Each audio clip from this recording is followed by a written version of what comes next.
just wrapped up the championship event.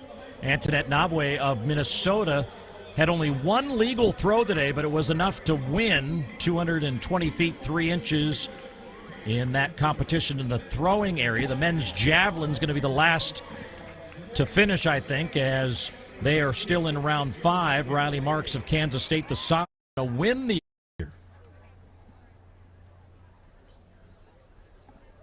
So the boys into the blocks. 4x400 to end the Drake Relays for 2025. Lane 7, Okoboji Milford is the only 2A team in this final made up of 4A schools. They're running in lane 7. So we're up and underway.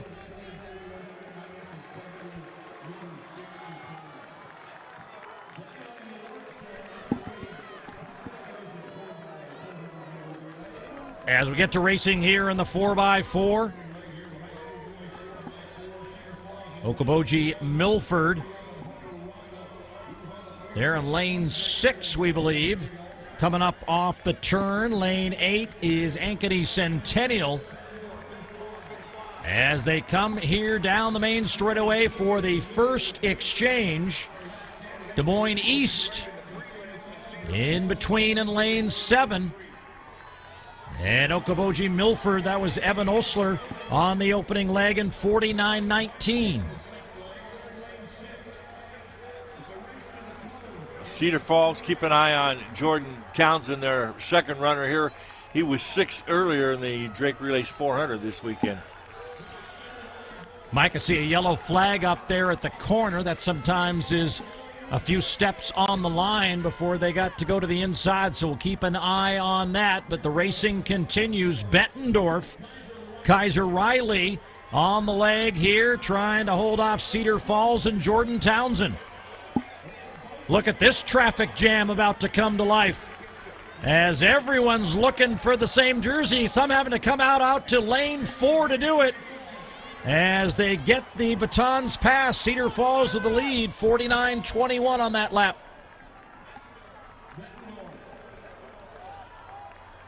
Cedar Falls, Bettendorf, Johnston, and Des Moines East. Here comes Johnston on the back stretch. Des Moines East making a move on the turn.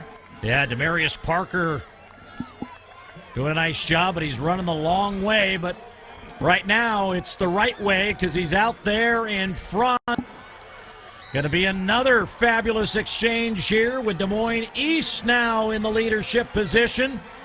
Johnston and Cedar Falls and Bettendorf. 1 lap to go. 48-15 on that last lap. Tegan Warren of Des Moines East and Joshua Anglo of Johnston. We've seen him come from behind here on the blue oval earlier, and he's going to try to do it again. He's outside in lane 4. 200 to go, and don't count out Cedar Falls as they are in third. And Des Moines East seeking to end a long drought their last time they won this race, 1982. Into the footsteps of that history, but it's Anglo and Johnston to the lead. Johnston's going to take the victory and the celebration here, and a new meet record, it would appear, once that goes final. 3:15.98 is the mark here in Drake in the boys' high school 4x4. What a way to capture your first ever 4x4 title for Johnson by setting a meet record. And that anchor leg 47-31 by Anglo. First high school squad ever under 3:16 at the Drake Relays. And Joshua Anglo, he knows exactly where the camera is, Mike. What a fabulous finish to this race, and Anglo played it very smart, but a lot of traffic to deal with in the early going. And unofficially, Paul, that victory in the 4x4 should give Johnson the Drake Relays Cup in the high school boys division. They trailed by 6 points entering that last event to Cedar Rapids Kennedy. That'd be a heck of a way to cap off the day. We've not seen the scores updated for either the boys or the girls. We'll kind of monitor that, and of course you can always check out the results on the Drake Relays homepage. But Johnston here with a fabulous end to these championships. New meet record in this